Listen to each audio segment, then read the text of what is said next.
क्या आपने कभी सुना है कि गौतम बुद्ध जैसे ज्ञानी भी एक मासूम सवाल पर चुप हो गए?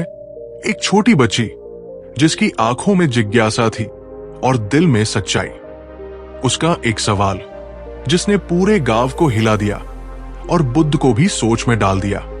यह सिर्फ एक कहानी नहीं, ये उस सवाल की ताकत है जो आपके भीतर छिपी रोशनी को जगा सकती है। आप ये कहानी मिस नहीं कर सकते। बहुत समय पहले की बात है। भारत के एक सुदूर कोने में बसा एक छोटा सा गांव था। नाम था सेवनपुर। चारों ओर हरियाली तो थी, लेकिन लोगों के जीवन में सूखा था। खेतों में मेहनत करने के बाद भी पेट भर रोटी नहीं मिलती थी। सड़कें टूटी हुई थी और लोगों के चेहरों पर थकान की दरारें साफ झलकती थी। इस गांव में शिक्षा का अभाव था। बच्चे सुबह से शाम तक या तो खेतों में काम करते या घरों में अपनी माओं के साथ चूल्हा चौका संभालते। कुछ बच्चों ने कभी स्कूल का मुंह भी नहीं देखा था। यहां जाति पांति का भेदभाव अब भी गहराई से फैला हुआ था। कुछ लोग खुद को ऊंचा समझते थे तो कुछ हर जगह नीचा देखे जाते थे। गांव की गलियों में दिन भर बर्तन धोने की आवाज, बैलों की घंटियों की झंकार और औरतों के गीत सुनाई देते थे।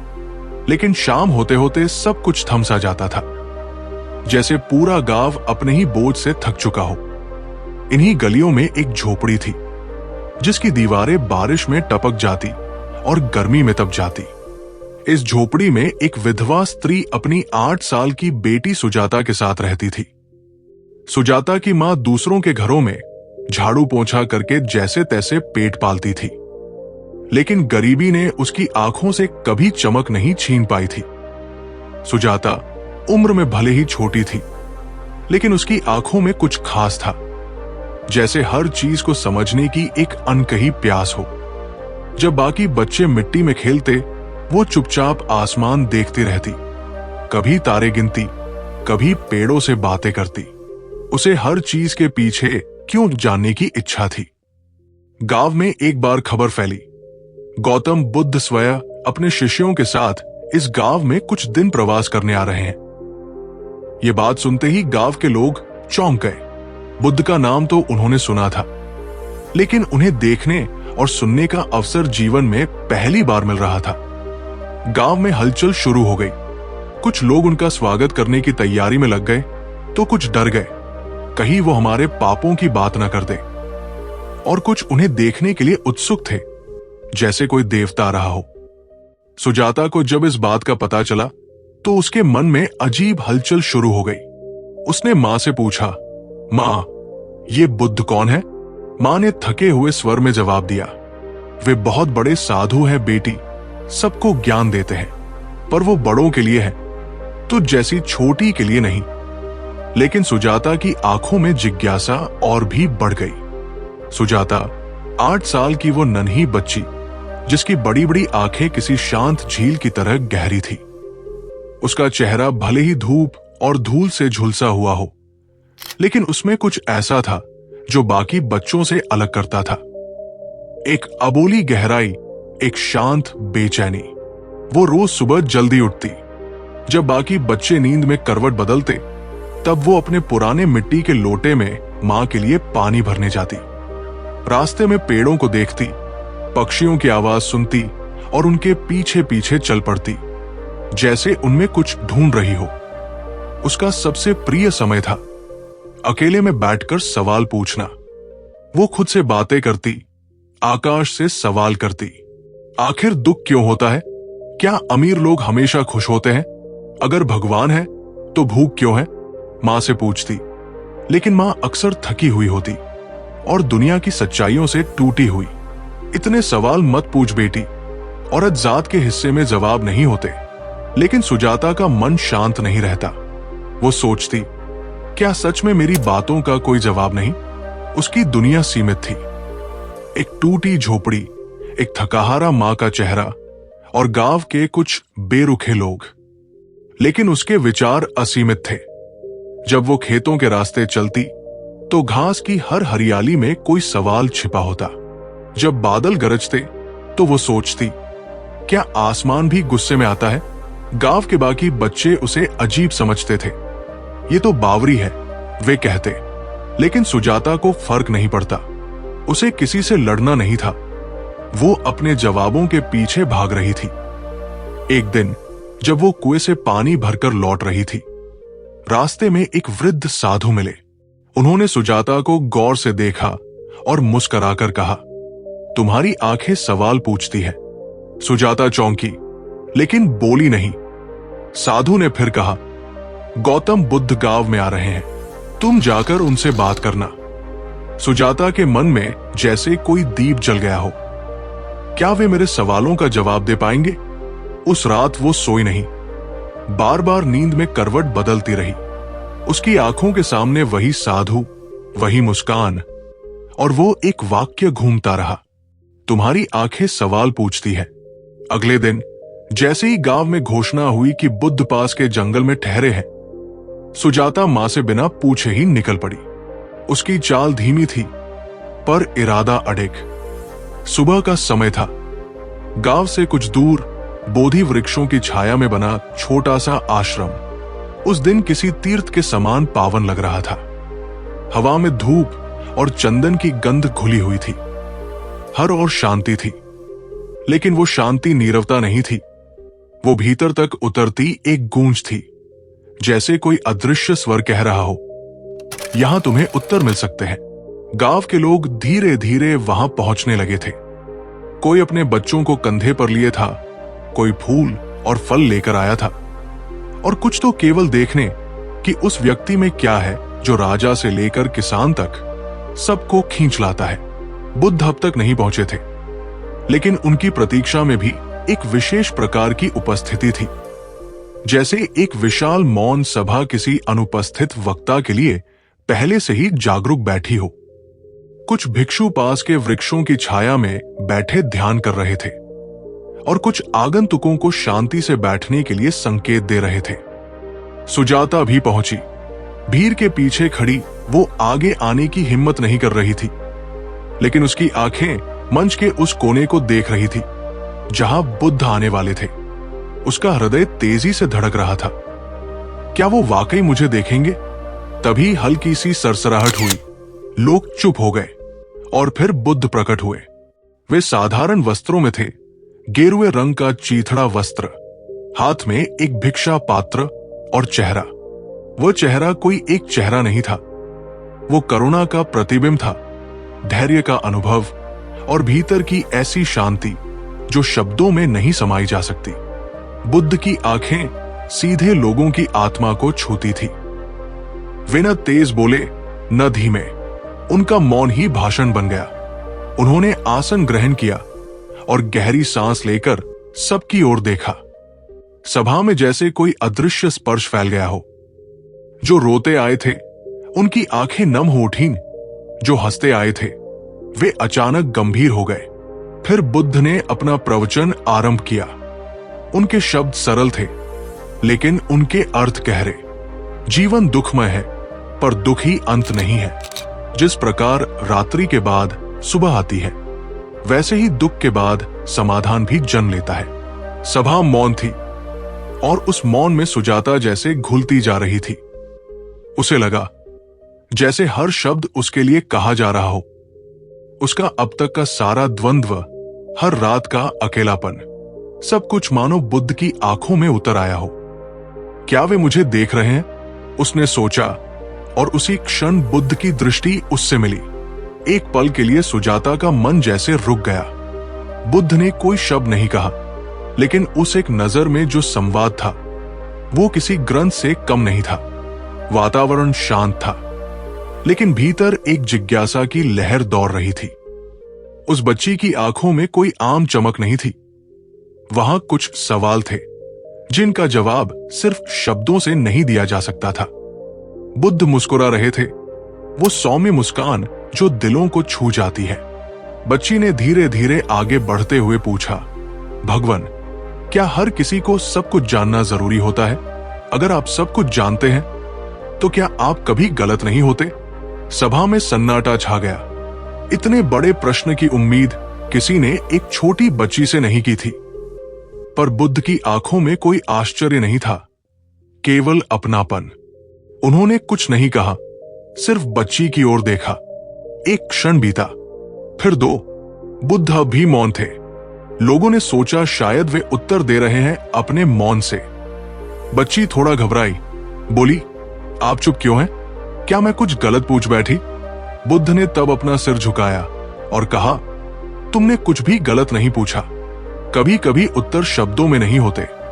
जो सवाल मन को झकझोर दे, उसका जवाब सिर्फ अनुभव से आता है। बच्ची ने सिर झुकाया। उसकी आंखों में न समझ का अभाव था, न जिद, बल्कि अब वहां कुछ और था, एक स्वीकार। उस दिन उस बच्ची ने जान लिया कि जीवन में हर सवाल का जवाब तुरंत नहीं चाहिए होता और हर चुप्पी भी कुछ सिखा सकती है। सभा में बैठे लोग पहली बार समझ पाए कि कभी कभी ज्ञान मौन में बसता है। सभा में जैसे समय थम गया था। बुद्ध की वो गहरी, शांत आंखें उस बच्ची को देख रही थी, बिना किसी आक्रोश, बिना किसी सवाल के।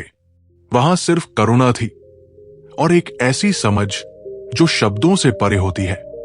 बच्ची के भोले चेहरे पर अब थोड़ा संकोच था। उसे नहीं समझ आ रहा था कि बुद्ध का चुप रहना क्या संकेत दे रहा है। शायद वो सोच रही थी, क्या मैंने कुछ ऐसा पूछ लिया जिससे भगवान भी मौन हो गए? लोग भी बेचैन हो उठे थे। कई चेहरे हैरान थे, कुछ थोड़े मुस्कुरा रहे थे, जैसे कह रहे हो, एक बच्ची ने भी आज भगवान बुद्ध को चुप करा दिया। लेकिन बुद्ध के चेहरे पर अब भी वही कोमल मुस्कान थी। उन्होंने धीरे से अपना हाथ बढ़ाया और बच्ची को अपने पास बुलाया। वो बच्ची संकोच के साथ उनके पास आई। उसकी छोटी सी हथेली कांप रही थी। बुद्ध ने उसका हाथ थामा और बहुत ही शांत स्वर में बोले, बिटिया, तेरे सवाल का उत्तर इतना छोटा नहीं कि मैं एक वाक्य में दे दूं, और नहीं इतना सीधा कि हर कोई समझ सके। सभा में बैठे लोग अब पूरी तरह ध्यानमग्न हो चुके थे। बुद्ध ने अपनी आंखें उठाकर सबकी ओर देखा और कहा, कभी कभी जीवन ऐसे सवाल खड़ा करता है जिनके उत्तर हमें खोजने नहीं, जीने होते हैं। इस बच्ची ने जो पूछा वो कोई साधारण प्रश्न नहीं, वो उस आत्मा की प्यास है जो जानना चाहती है कि सच में क्या सही है, क्या गलत। वो रुके और आगे बोले, मैंने मौन साधा क्योंकि कुछ सत्य ऐसे होते हैं जिन्हें कहा नहीं जा सकता, केवल अनुभव किया जा सकता है। जैसे प्रेम, जैसे क्षमा, जैसे मौन। और जब एक बच्चा ऐसा प्रश्न करे तो समझो कि उसकी आत्मा जाग रही है। सभा में एक वृद्ध महिला की आंखें भर आई। एक युवक ने धीरे से सिर झुकाया और वो बच्ची, वो अब मुस्कुरा रही थी, जैसे उसे उत्तर मिल गया हो, बिना एक भी शब्द के। बुद्ध ने फिर कहा, जो मौन को समझ लेता है वो शब्दों के पार चला जाता है, और जो प्रेम से प्रश्न करता है उसे उत्तर भी प्रेम ही देता है, चाहे वो मौन ही क्यों न हो। उस दिन वहां बैठे सैकड़ों लोग सिर्फ एक कहानी नहीं, एक अनुभव लेकर उठे, और उस बच्ची के छोटे से सवाल ने न जाने कितने दिलों की आंखें खोल दी। सभा अब तक शांत थी, लेकिन उस शांत माहौल में एक और मासूम स्वर गूंजा। वही छोटी बच्ची फिर बोल उठी। उसने अपनी छोटी आंखें ऊपर उठाई और नर्म आवाज में पूछा, भगवान बुद्ध, आपने कहा कि मौन ही उत्तर है, तो फिर आप बोलते क्यों हैं? क्या आपका हर उत्तर भी मौन नहीं हो सकता? सभा में एक बार फिर सन्नाटा छा गया, लेकिन इस बार सन्नाटा भारी नहीं था, बल्कि वो सौम्य और सजीव था। सभी को लगा जैसे एक बार फिर उस बच्ची ने उनके मन की बात कह दी हो। सभी ने बुद्ध की ओर देखा, क्या वो फिर मौन रहेंगे? लेकिन इस बार बुद्ध मुस्कुराए और बोले, बिटिया, जब बीज धरती के भीतर होता है तो वो मौन में ही अंकुरित होता है, पर जब वो वृक्ष बनता है तो उसकी शाखाएं हवा से बातें करती है। मौन ही उसका जन्म है और शब्द उसकी छाया। बच्ची उन्हें अपलक देख रही थी। बुद्ध ने आगे कहा, जब कोई पूछने आता है तो मौन उसका उत्तर हो सकता है, लेकिन जब कोई भटक रहा हो, रो रहा हो, टूटा हुआ हो, तो वो मौन नहीं समझ पाता। तब शब्दों का सहारा लेना पड़ता है, उसे प्रेम के साथ पकड़ना पड़ता है, जैसे मां थाम लेती है बच्चे का हाथ। सभा में बैठे कई लोगों के चेहरे बदलने लगे। अब ये सिर्फ एक संवाद नहीं रह गया था, ये उनके भीतर उतर रहा था। उनके अपने सवाल, अपनी उलझने, सब इन उत्तरों में घुलती जा रही थी। बुद्ध ने अपनी बात समेटते हुए कहा, मौन सत्य का स्वरूप है और शब्द सत्य की छाया। जैसे चांद जल में झलके तो उसकी सुंदरता समझ आती है, वैसे ही मौन के जल में शब्दों की परछाई ही कुछ लोगों को राह दिखाती है। बच्ची अब मुस्कुरा रही थी और शायद उसे अब बोलने की जरूरत नहीं थी। वो सिर्फ बुद्ध को देख रही थी और बुद्ध से। दोनों के बीच अब कोई शब्द नहीं थे, फिर भी संवाद पूरा था। और सभा, वो पहली बार सुनने के बजाय समझने लगी थी। वर्ष बीत गए, समय ने धीरे धीरे सब कुछ बदल दिया। गांव, लोग, पेड़, मौसम, लेकिन एक बात वैसी ही रही, उस दिन की स्मृति। वो छोटी बच्ची जिसने बुद्ध से सवाल किया था, अब बड़ी हो गई थी। नाम उसका सुजाता था और जैसे जैसे उम्र बढ़ती गई, वैसे वैसे उस दिन का अनुभव उसके भीतर गहराता गया। वो दिन जब पूरी सभा मौन थी, जब बुद्ध ने सिर्फ जवाब नहीं दिया था बल्कि उसे छू लिया था। सुजाता के भीतर वो संवाद एक बीज बन गया था जो अब धीरे धीरे वृक्ष बन चुका था। बचपन में वो चंचल थी, लेकिन अब उसमें एक गंभीर सौम्यता थी। लोग कहते थे, इस लड़की की आंखों में कोई गहराई है, जैसे वो बहुत कुछ जानती है लेकिन चुप है। सुबोध, जो गांव का सबसे बुजुर्ग साधु था, एक दिन कह बैठा, मैंने कई धर्म ग्रंथ पढ़े हैं, लेकिन इस लड़की की मौन मुस्कान में जो शांति है वो कहीं और नहीं। सालों बाद एक सुबह गांव में एक संकट आ गया। नदी का जल स्रोत सूख रहा था। किसान परेशान थे, आपसी झगड़े बढ़ रहे थे और हर चेहरा चिंता में डूबा हुआ था। लोगों ने गांव के बाहर एक सभा बुलाई। अब क्या करें? बुद्ध अब इस जीवन में नहीं थे, लेकिन उनकी शिक्षाएं थी और उनके शब्द। तभी एक कोना से सुजाता उठी। कोई आहट नहीं, कोई घमंड नहीं, बस एक शांति।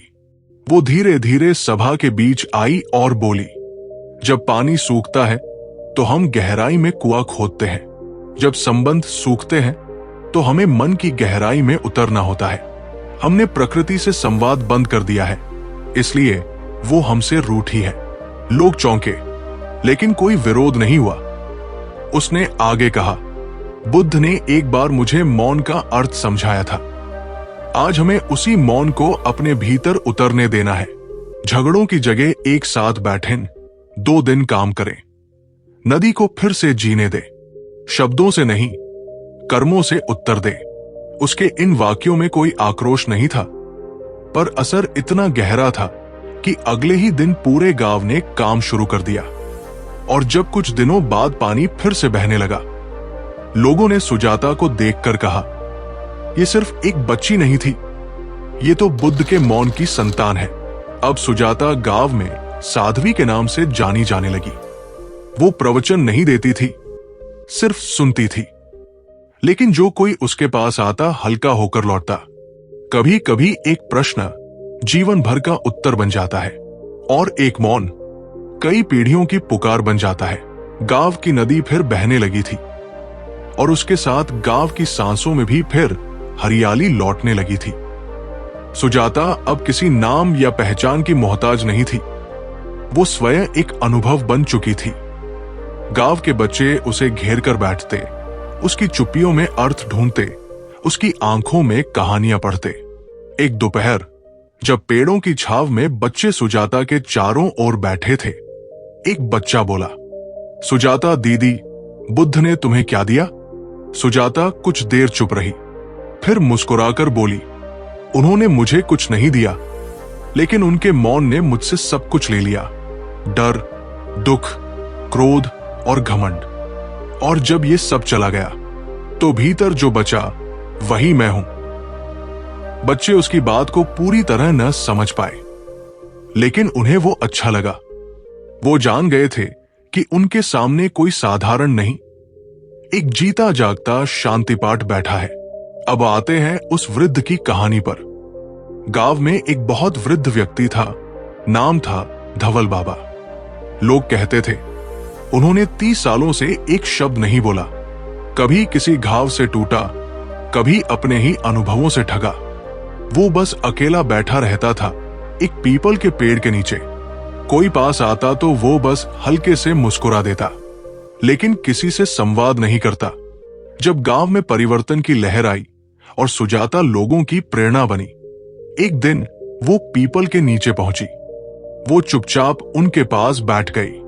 ना कोई सवाल, ना कोई उपदेश, बस मौन, घंटों तक। धवल बाबा ने पहली बार किसी के मौन को महसूस किया। वो मौन जिसमें कोई उपदेश नहीं था, बस एक स्वीकृति थी। शाम होने लगी, हवा कुछ कह रही थी। तभी बाबा की आंखों से 2 बूंद आंसू गिरे। सुजाता ने चुपचाप उनकी हथेली पकड़ी और धीरे से कहा, आपको बोलने की जरूरत नहीं बाबा, आप सुन लिए, वही काफी है। पर अगली सुबह गांव वालों ने जो देखा वो चौंकाने वाला था। धवल बाबा चबूतरे पर खड़े थे और पहली बार बोले, मैंने वर्षों खुद को बंद रखा क्योंकि मुझे लगा कि दुनिया समझती नहीं, पर कल पहली बार लगा मुझे खुद ही खुद को नहीं समझ आया था। धन्यवाद उस लड़की को जिसने कुछ कहे बिना मेरा ताला खोल दिया। गांव की आंखें भर आई। किसी ने मौन को इतना बोलता हुआ कभी नहीं देखा था। अब सुजाता और धवल बाबा दोनों एक नई परंपरा बन गए। एक जो सुनकर सिखाती थी, दूसरा जो चुप रहकर जीवन का अर्थ समझ चुका था। बच्चे अब इन दोनों के पास आते, कभी कहानियां सुनने, कभी सिर्फ पास बैठने। गांव में अब कोई जोर से बोलने नहीं आता था, क्योंकि सब जान चुके थे जो असली होता है वो चीखता नहीं, वो बस होता है। और सुजाता अब हर दिन अंत में यही कहती, बुद्ध की शिक्षा कोई किताब नहीं, वो एक मौन है जो भीतर उतरता है और फिर जीवन बन जाता है। वक्त बीतता गया, नदी की धाराएं बदल गई, पेड़ और ऊंचे हो गए, बच्चों के चेहरे जवानी की दहलीज पर आ गए, पर सुजाता अब भी वही थी, उसी झोपड़ी में, उसी तरह शांत और सरल। धीरे धीरे लोग उसे मां कहने लगे थे। किसी के लिए वो शिक्षक थी, किसी के लिए चुप्पी की छाव, लेकिन उम्र अब उसकी देह पर दस्तक देने लगी थी। एक दिन सुजाता ने आकाश की ओर देखते हुए सिर्फ इतना कहा, अब मुझे लौटना है वहां जहां से शांति आई थी। गांव के लोगों को लगा शायद वो कुछ दिन के लिए कहीं जा रही है, पर वो जानती थी अब समय आ गया है। उसने गांव के बच्चों को पास बुलाया, एक एक को माथे पर चूमा और धीरे से बोली, शांति कोई जगह नहीं होती बेटा, वो एक निर्णय होता है, हर पल हर सांस में उसे चुनने का। अगर कभी जीवन भारी लगे तो बस बैठ जाना और अपने मन से कहना, मैंने आज खुद को माफ किया। शाम को उसने अपनी झोपड़ी के बाहर दीपक जलाया। धीरे धीरे उसकी सांसें शांत होने लगी और अगली सुबह गांव ने देखा सुजाता अब इस संसार में नहीं थी, लेकिन उस पीपल के नीचे जहां वो अक्सर बैठती थी, एक छोटा सा पत्थर रखा गया जिस पर खुदा था।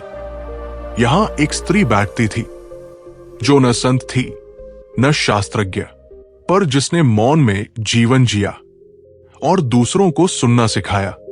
धवल बाबा अब रोज वही बैठते थे और जो भी आता वो बस यही कहते, अगर जीवन की शांति चाहिए तो एक बार सुजाता जैसी चुप्पी ओढ़ कर देखो। गांव अब पहले जैसा नहीं रहा, वो जगह अब एक तीर्थ बन चुकी थी जहां लोग सिर्फ एक चीज ढूंढने आते थे, भीतर की शांति। अगर इस कहानी ने आपके दिल को छू लिया हो तो इसे एक प्यारा सा लाइक जरूर दीजिए। कमेंट करके बताइए कि आपको सबसे ज्यादा क्या सीखने को मिला। और हां, ऐसी ही सच्ची दिल से निकली कहानियां सुनने के लिए हमारे चैनल अ दो स्टोरीज हब को अभी सब्सक्राइब करें, क्योंकि अगली कहानी आपके जीवन को बदल सकती है।